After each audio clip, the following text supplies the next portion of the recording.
A very good evening. You're watching India Global. I'm Gaurie, Dwivedi. Over the course of the next 60 minutes, we get you all the news, the views, the big stories. But first up, the headlines. The Los Angeles unrest continues as immigration raid unrest intensifies. Donald Trump deploys 700 Marines to respond to the LA protests. California sues Donald Trump's administration for deploying the National Guard. Another Chinese scientist arrested at US airport, accused of smuggling biological material. And Han is the third Chinese national arrested in less than a week. US resumes visa processing for foreign students at Harvard University. The student visa processing resumes after court blocks Trump's ban on Harvard. Iran threatens Israel with treasure trove of secret files. Iran says that secret Israeli nuclear files will be unveiled soon. How will this impact the entire Middle East calculus? We decode. And shocker coming in from Austria, where 10 dead in a school shootout incident, including the suspect. At least 30 have been injured and are being treated in the hospital after the mass shooting incident.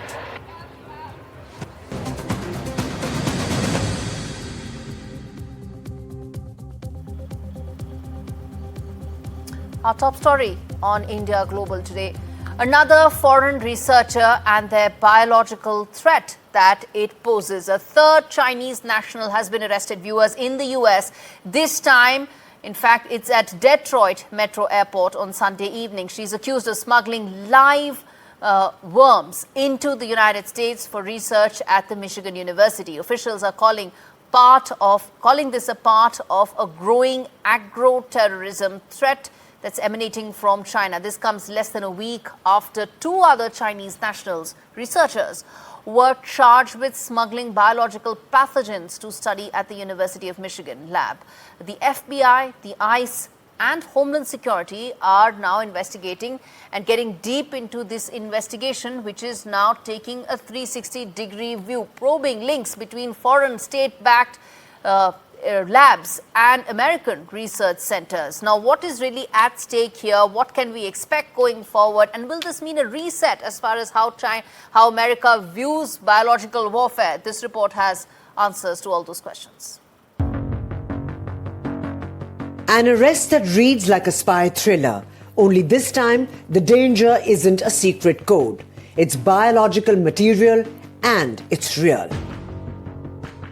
A Chinese scientist arriving from China was arrested this past Sunday at Detroit's airport. The charge? Smuggling biological material into the US. According to federal authorities, the scientist had previously shipped samples to a lab at the University of Michigan, not in official containers or with permits, but hidden inside books. Her research, tied to worms, may seem benign, but the method was anything but. This is the second such case in just days. Last week, two Chinese nationals were charged with attempting to smuggle toxic fungus, Fusarium graminearum, into the country. That fungus can devastate harvests, cripple supply chains, or worse, end up in food. Fusarium graminearum is a worldwide distributed pathogen.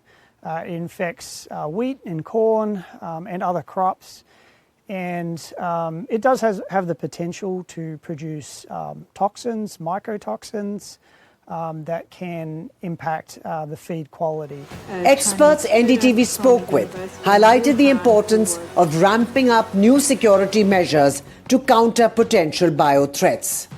The issue is more that how easy is it for someone to smuggle in material, potentially dangerous biological material, through the post?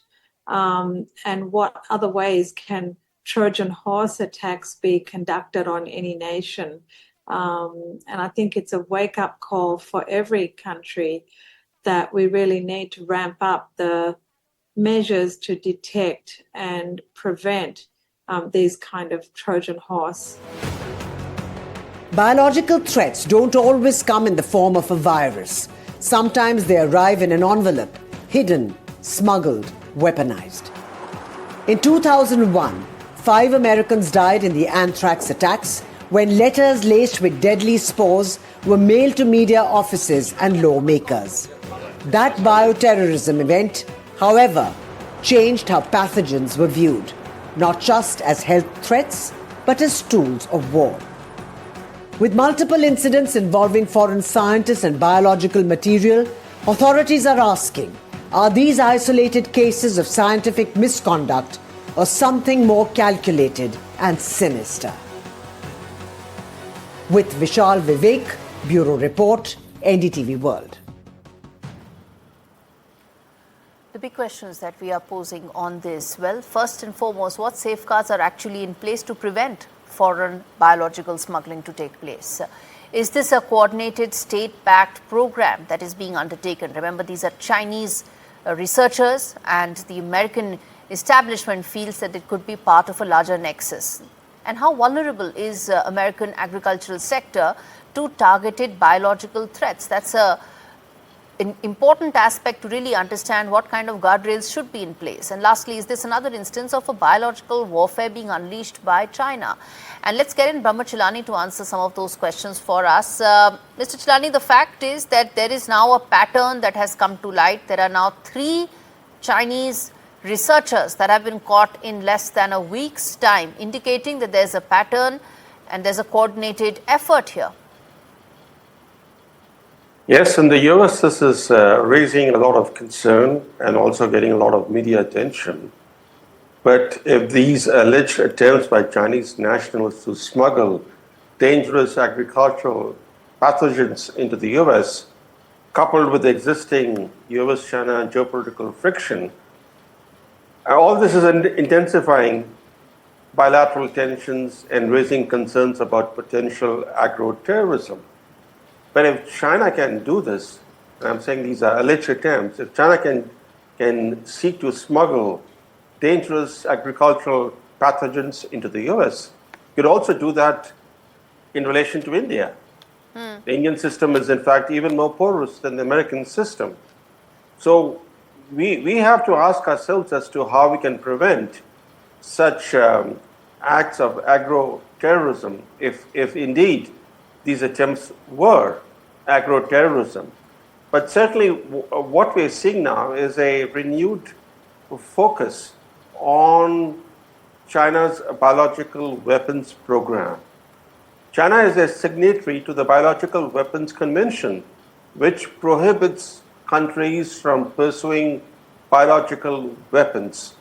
But you would recall that when investigations into the origins of the COVID virus were undertaken. Just that, Dr. Chilani, that when the origins of COVID virus were being investigated, China refused to provide access to its labs. So it can be signatory to many pacts, but at the end of the day, it cannot be trusted.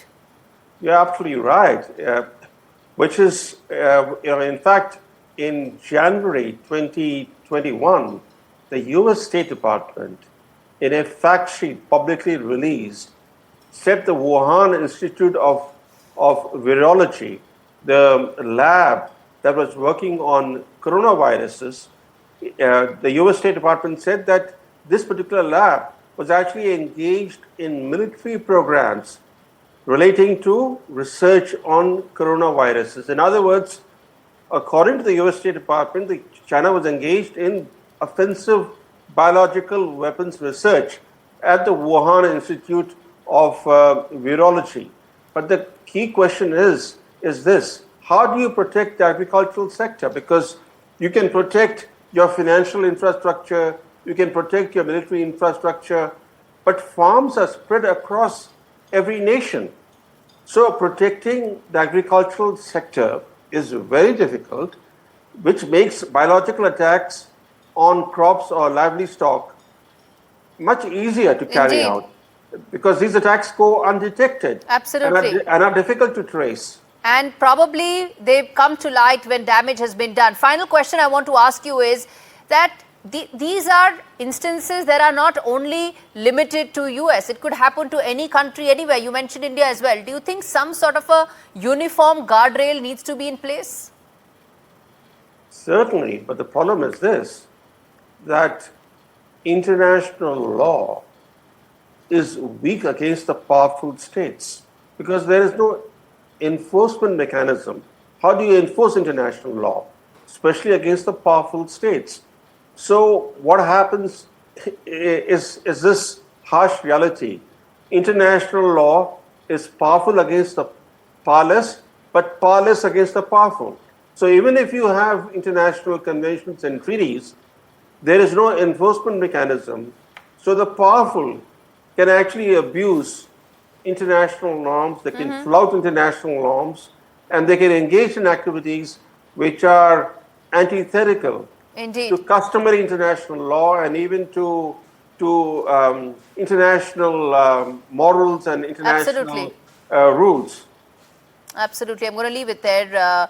Pramachilani, always a pleasure to have you on the show to discuss what is now becoming increasingly clear that there could be biological warfare that China may have unleashed on US. All right, shifting gears now to another important story. Well, as far as China's rare earth curbs are concerned, a wake-up call to the world. That's how Union Minister Piyush Goyal described China's rare earth export curbs. As India scrambles to build alternate supply chains, Goyal warned that China's stranglehold on 90% of the world's magnet production has rattled sectors, whether it's automobiles, whether it's appliances. But India's response has been swift. I want to first play out that soundbite, and then we come back and talk more about what could be India's blueprint. In a way, it's a wake-up call for all those who have become over-reliant on certain geographies. It's a wake-up call for the whole world that you need trusted partners in your supply chain. India's blueprint, a three-pronged push, diplomatic pressure on China, hunting for new global suppliers and turbocharging local tech. And there's action on the ground. Startups and industries are rising to the challenge with innovation and not just subsidies. We are working on several other tracks to see the availability from alternate sources, to look at our Indian Indian Rare Earths Limited, providing the necessary materials to be able to speed up the development of our own products. The road ahead may be bumpy, but India's gears are shifting. Moreover, viewers, Beijing may hold the magnets, but New Delhi is building the momentum. Let's get in Amirullah Khan, who is, I'm told, a trade expert, to talk more on this. Mr. Khan, now the fact is that as things stand right now, China's hold over rare earths is now disrupting not just India, but global supply chains. What do you think we should be doing to be able to address these issues? Well, what is very clear is that China is using this monopsony that it has over rare earth to negotiate hard. The real issue is China-US trade. And just to ensure that that trade gets back to some kind of an even keel, China is going to act tough. And when it acts tough with the US, it will willy-nilly act tough with other countries. And therefore, while we in India do not really have a tussle or a problem with China, we will suffer only because the US is not going to negotiate easy. And you will see that what's happening in London is a pure reflection of that, where both the parties are digging their heels, expecting each other to make a large number of concessions. So as far as India is concerned, and there are just two ways out. One is that hope that the US and China cut a good deal. And secondly, that we do a bilateral deal ourselves and ensure that while China has problems with the US and goes around and does whatever it can to increase or get back their export, because China, the big threat to China has been that after this trade war started, China's exports to the US have taken a plunge like never before. And that is a problem for China. And therefore, they're going to use everything to ensure that those exports go up, and all the curbs that are happening on technology, all the issues like the Huawei controls and so on are eased. But be that as it may, as far as we are concerned, we will have to ensure that we do a series of conversations with China on our own. All right, I'm going to leave it there. Thanks much for joining me on the show. At the end of the day, this is something that India will have to address, simply because it's not just about economic interests, it's also about national interests being protected. I'm going to take a quick break, come back on the other side, viewers, with a lots more on the other side in terms of stories that we'll be tracking.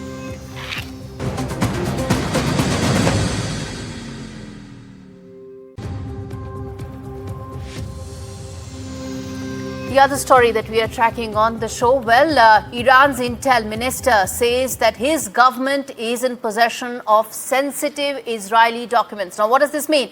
It means nuclear secrets, possible nuclear secrets of Israel in Iranian hands. How will that change the landscape of the Middle East political landscape is the key question. Diplomatic ties with the US, Europe, all likely to be impacted. Broader defense capabilities of Israel could be on the line, because these are not just secrets. This is, in fact, a blueprint about how Israel is looking to protect itself now and going forward. Now, how is this going to change? Can Tehran actually go ahead and release those? What does it stand to gain? What's the kind of leverage it's looking to achieve by holding on to that? And of course, what's really at play here. Let's get in James Bowden, who is a Middle East expert, to talk more about this.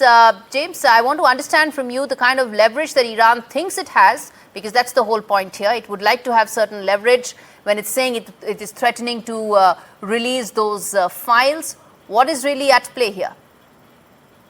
Well, I think that the Iranians would benefit most from their ability to give this information to Turkey, Syria, Saudi Arabia, Yemen.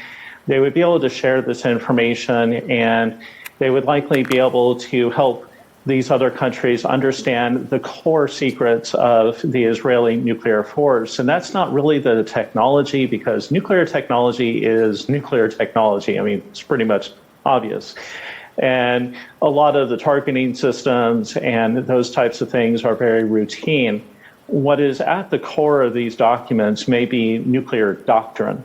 When will nuclear weapons be used? Under what conditions? You know, a lot of key strategic concepts may be in these documents. And with that knowledge, Iran and these other countries can tailor how they're going to approach Israel, and how will they threaten them? How far can they get to that nuclear response threshold, but not cross over it? And that's a very big piece of the pie. I would say that more than anything else, that's what Israel really fears. Some of their nuclear strategy got out after the 1973 Yom Kippur War, and that was called the Samson option, in which Israel would use nuclear weapons if Arab forces got within a certain mile range of Jerusalem. And so that's the kind of thing that they have been trying to not let out of the bag. Israel is a very secretive country.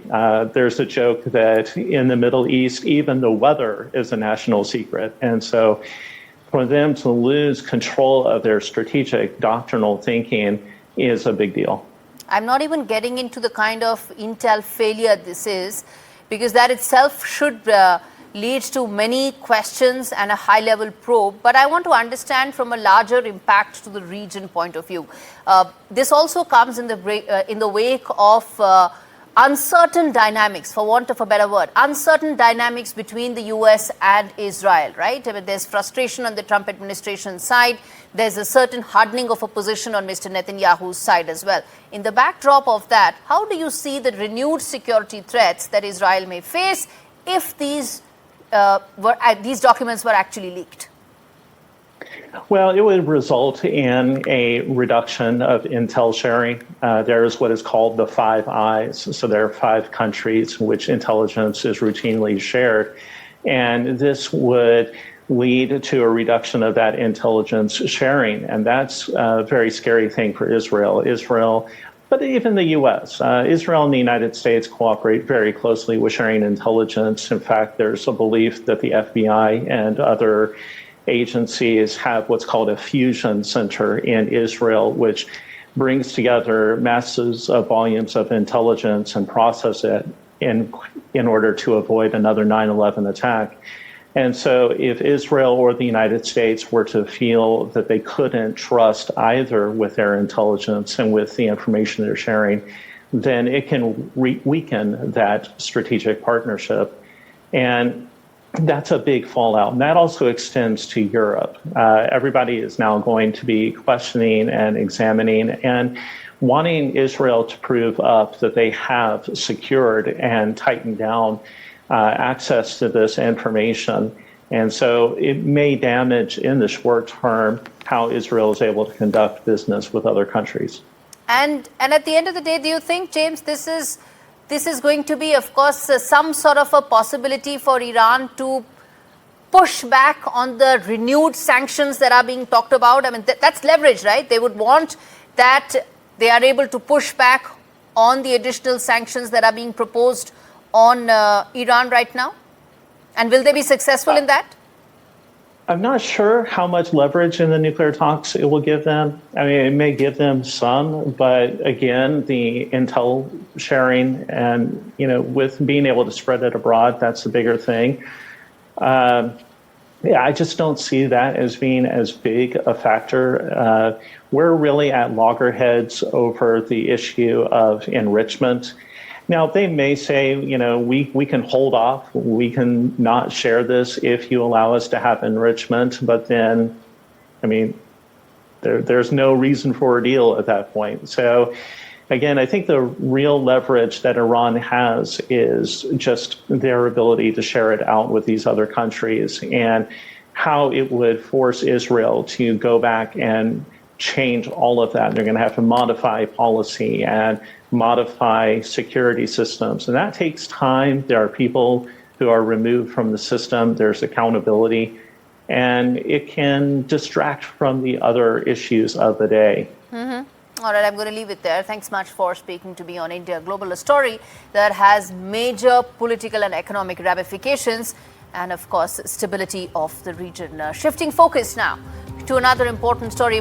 U.S. Commerce Secretary Howard Lutnick has said that trade talks with China are going well as both sides meet for a second day in London. Discussions are focused on resolving tensions over export controls, especially with regard to rare earth minerals. We spoke about that because they're critical to global supply chains. China controls most of them. And if America doesn't have access to it, then it impacts its industrial manufacturing and several economic views as well, and economic forecasts. The talks follow a tentative Geneva deal and a recent call between President Trump and President Xi Jinping.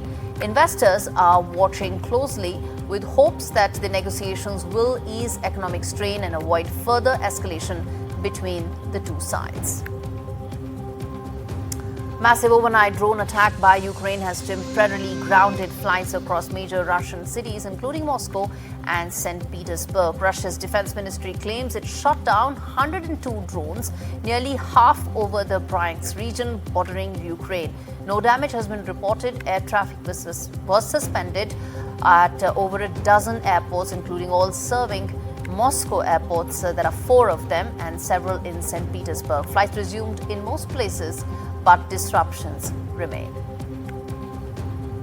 A quick break. We return with more stories on the other side. Stay with us.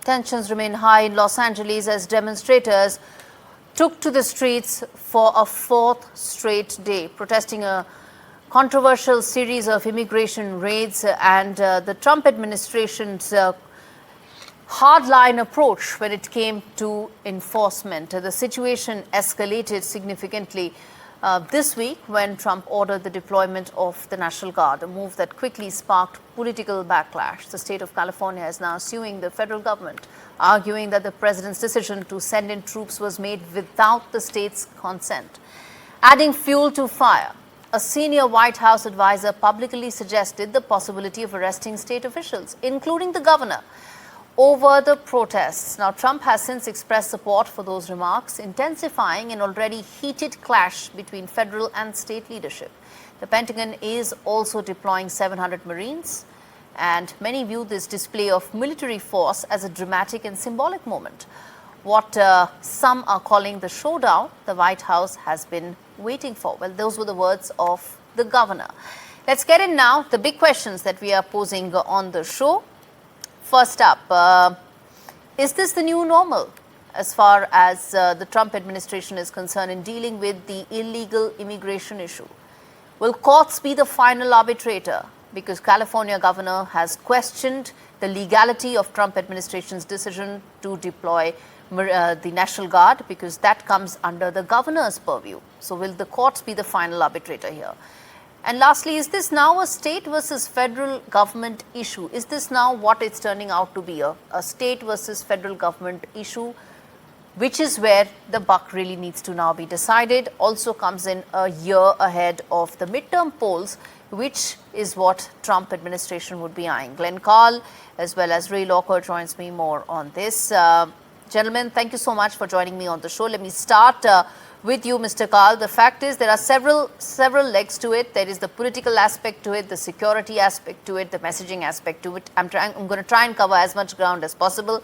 But Mr. Carl, where do you stand on those very dramatic visuals that came in of a first world country looking every bit third world? Well, America is not a stranger to demonstrations and sometimes violent ones. So from that extremely narrow perspective, I'm not especially alarmed. But this is, I think, a far more alarming situation for the country, for the United States, for American democracy, than even those who are concerned about the issue and focused on it understand. Immigration is the proximate issue, and it's an important one. And I agree with how you framed this, that the Trump administration is setting this up to be able to carry out its deportation policies related to illegal immigrants. But the issue is really much larger, and as you noted, the issue between state authority and federal, Washington authority, is fundamental to how American democracy functions. And the Trump administration has been setting this up quite clearly to carry out its policies that are called the unitary theory of executive power, which really undermines the foundations of American democracy. So this is an historical significant issue, and the states can appeal to the courts, but the federal government is pushing to control the power, and that is a critical issue. Ray, comment on the other aspect, which is that a lot of people feel that this is essentially now a blue versus red political fight, and immigrants, illegal, are just caught in the crossfire. Well, I think that's a part of it. I mean, look, we've had illegal immigration in California and the rest of the country for decades now. It's always been that way. California runs on illegal immigrants. I mean, they do many of the jobs that Americans don't want to do. So that's nothing new. This is a power grab by Trump. A deliberate provocation. They sent people in to do raids at places where they know the illegal immigrants congregate, like in Home Depot parking lots. And then they rousted them and they caused trouble. And now they've set up this provocation to justify bringing in the Marine Corps, who are totally not needed. Neither is the National Guard. And on the demonstrator side, the smartest thing they could do is quit burning cars and get out of there and quit waving Mexican flags. They're a deliberate provocation to the people who have been brought in. And that can diffuse a lot of this. But Trump wanted this. He's wanted this for a long time. As you can see, he's saying all sorts of crazy stuff about, arresting Gavin Newsom. He has no call to do that. And so this is part of his continued power grab. We've seen it since January 20th. And, they want to push it as far as they can go. Okay. Mr. Karl, then let me also now ask about the other aspect, which is the security aspect of it. Some of these unprecedented visuals is the reason why the Trump administration has justified, whether it's the Marines, whether it's the National Guard. Is this the new normal now in America, and irrespective of which government is in power? Well, I would say it is the new normal, which is hideous, but I would disagree fundamentally and quite strongly with your last phrase, which was that irrespective of who is in power. Not at all. This is all directly linked to Donald Trump and now the Republican Party. And that is not a partisan statement. That is simply an objective summary of what has happened, in fact, for the past decade, frankly, for the past 40 years, but especially during the Trump era, which from 2015 on, let's say. So new normal, this is a clear, there is a clear, coherent, cogent, and focused drive by the ideological leaders or thinkers in the Trump administration, the Republican Party, to centralize power in the chief executive. And that is fundamentally un-American and anti-constitutional. It implies the end of the American system of government. That is not an overstatement.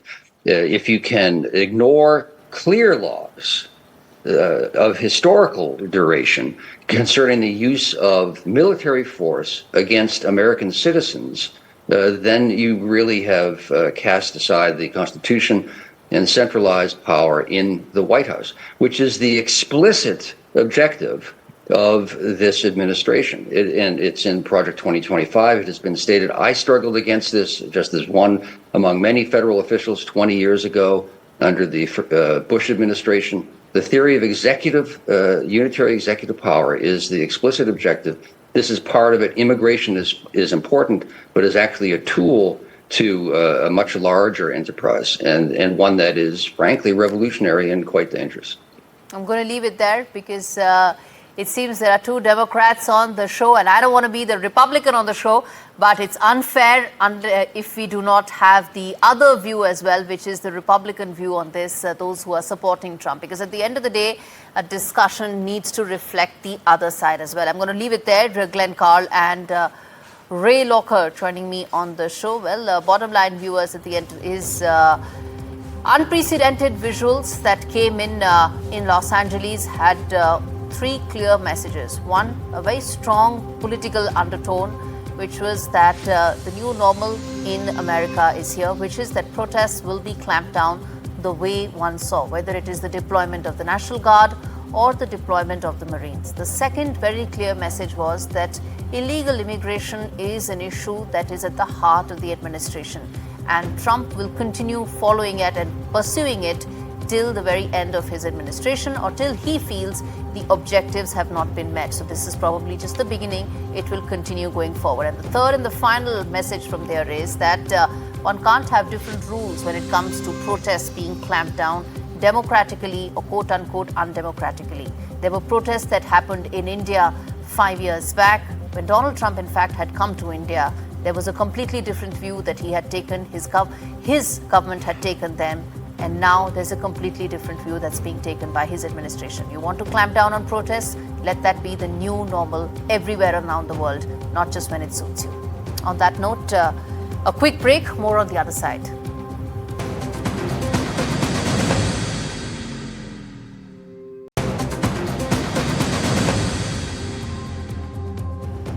It's a huge reprieve for all the students who have zeroed in on Harvard University, have got their admission letters, but had no idea whether or not the visa processing will begin. There's a reprieve there because there's a legal victory that America's oldest university has achieved against the Trump administration. It's bringing hope to international students bound for Harvard. The U.S. State Department has ordered all embassies and consulates of America around the world to resume processing student and exchange visitor visas, specifically for Harvard applicants. This comes after a federal judge in Boston temporarily blocked President Trump's controversial ban on foreign students attending the Ivy League school. The judge's ruling followed mounting criticism that the ban was discriminatory and harmful to academic institutions. According to reports, the state government cited parts of the judge's decision, saying the fresh directive was in accordance with the temporary restraining order for many students around the world. It's a much needed moment of relief, though the broader legal and political fight over immigration policy remains far from over. And in fact, nobody knows about the Trump administration. Who knows, there could be yet another directive that may be challenged yet again in courts. But for now, there is a temporary reprieve for all the students. All right, shifting focus now to Apple's annual developer conference on Monday that lacked the splashy announcements that fans are used to seeing. There was nothing like the Vision Pro reveal from 2023 or the Apple Intelligence announcement last year. But there was an important software update. It's a new design language that runs across all of Apple's OS, or operating systems as they're called. The company is calling it Liquid Glass. And to decode that, Gaurav Chaudhary, or Tech Guruji as he's called here at NDTV, is here to connect the dots for you. Well, the first major highlight of the launch event was the new naming scheme now, because right now they have not been in sync, considering the latest iOS version was iOS 18, the Watch OS was a different number, the Vision OS was a different number, but now starting this year, Apple is now keeping all of them in sync to the current year. So today it was all about the iOS 26, iPadOS 26, Mac OS 26, which is named as Mac OS Tahoe, and then again Vision OS 26, Watch OS 26 and TV OS 26. Now the first thing which was the main highlight to all these new softwares is the new liquid glass design, which gives a very consistent approach all throughout, starting from the iPhone to the Apple Watch to in fact the Apple TV experience. You talk about the new iPad experience, or in fact even in the Mac or maybe the Vision Pro, you'll have a very consistent approach. That's all thanks to the new liquid glass design. Apart from that, we have had some great improvements in Apple Intelligence. Talk about live translation for messages or calls. Well, it's pretty useful. At the same time, now we have visual intelligence to search for stuff which is present on the screen. So I think everything combined, lots new updates coming in from Apple. I'm shifting focus now to a story where details are still sketchy and information is still being verified. So instead of making any claims that may be incorrect, I'm only going to now get the person who had seen this firsthand. Kunal Jain joins me, who's a witness and a founder of Kaushalam Foundation. He made the claim that he saw at the airport a student. Details, as I said, are still yet to come in, and we would err on the side of caution till we have an official announcement. But Kunal, I want to understand from you that you had actually put this out on social media. What's your first person account of what happened? As I said, we're going to put in some checks and balances because a formal announcement on what really happened is still awaited. Yeah, I mean, I simply posted what I saw, right? So all the visuals are very self-explanatory what you saw. The only difference what I can say is what I saw from my naked eyes was more than what you are seeing in the pictures, because I did not take all the pictures. I did not take the whole length video or whatever. This is just simply what I could take some little bit of a snippets. I was, in the beginning, we could not understand what he was saying because everybody is not in a frame of mind that somebody is speaking Hindi and which too in a Haryanvi language. So everybody thought it's a Mexican guy and they're pinning him down, probably sending him back, because those are the visuals which are quite common at the airport. We never had this idea. When I started listening what he was saying, at that time I realized he is from India, and it made perfect sense because this flight was coming to New Delhi. So this whole scene was happening right at that moment around us, where the flight was taking off for New Delhi. So it was quite clear by that time that this is an Indian, young man. He did not want to leave. I think that was in his mind, and that's why he was kind of little violent. He was hitting his head from the wall. And then when he started doing that and he started yelling that, I am not pagal, मुझे पागल मत समझो, तुम लोग मुझे पागल बना रहे हो, मैं पागल नहीं हूँ, और बार-बार बस यही रिपीट कर रहा था दो चीजें. Okay.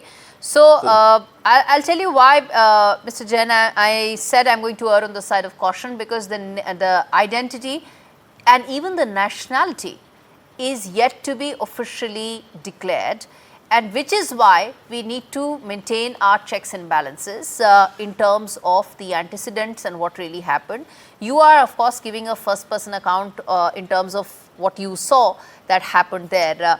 But Mr. Jain, I want to now ask you a larger question, which is around the fact that even legal immigration in the US is now becoming a matter of great scrutiny, with every case being seen and reviewed multiple times. Take the case of students, take the case of green card holders, take the case of senior citizens, H1B, across the board. As someone who's been there, do you see that this is now the new normal, the new sentiment that is going to be the case, whether it is the Trump administration or the next one?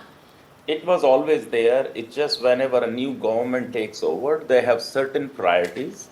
And I think Trump government and administration has a priority for immigration, and it is very clear. It is all over from the very beginning. Their policy about immigration is very clear.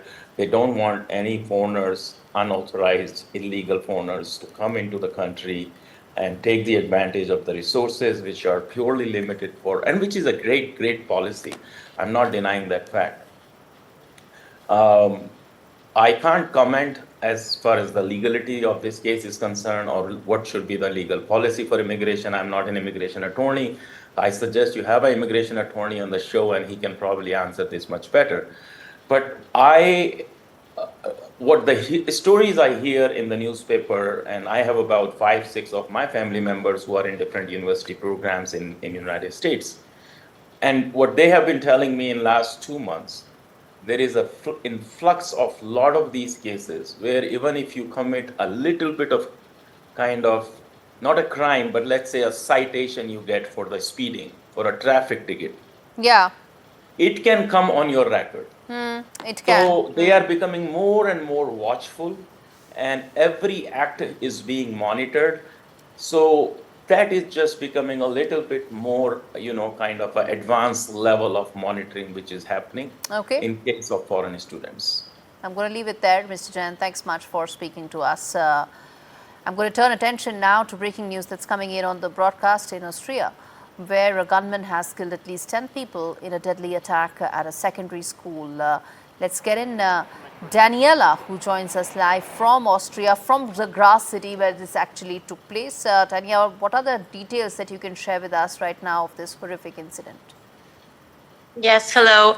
I'm currently at the sports hall a few minutes away from the school where a shooting took place today at 10 a.m. in Graz in Austria. All students who were evacuated from the school are being brought here. The area around the school has now been largely cordoned off. It's a kind of gathering center which has been set up here in the sports hall. Buses with students arrive here, and then they are taken to the sports hall where their parents are waiting. Since this morning, buses have been arriving here all day. Earlier, a student collapsed on a bus. You can see everywhere parents, and the description on the parents' faces. Many of them are wearing work clothes and came after receiving the call and being informed about what happened. I've just learned a few minutes ago that the last bus with students has now arrived at 3 p.m. and there are currently no students left at the crime scene. Regarding the dead and injured, the situation is as follows. There are 10 dead people, including the shooter and the teacher. There are several dozens injured, and some very seriously. But the investigation into the perpetrator is still ongoing. Apparently, it was a young man who attended the school in the past, but his motives are currently still under investigation. All right. So we don't know why this happened here. All right, I'm going to leave it there. Thank you so much for speaking to NDTV on that horrific story. Well, viewers, with that, it's a wrap on this show. Thank you so much for watching. We come back tomorrow with more stories, more views, more perspectives.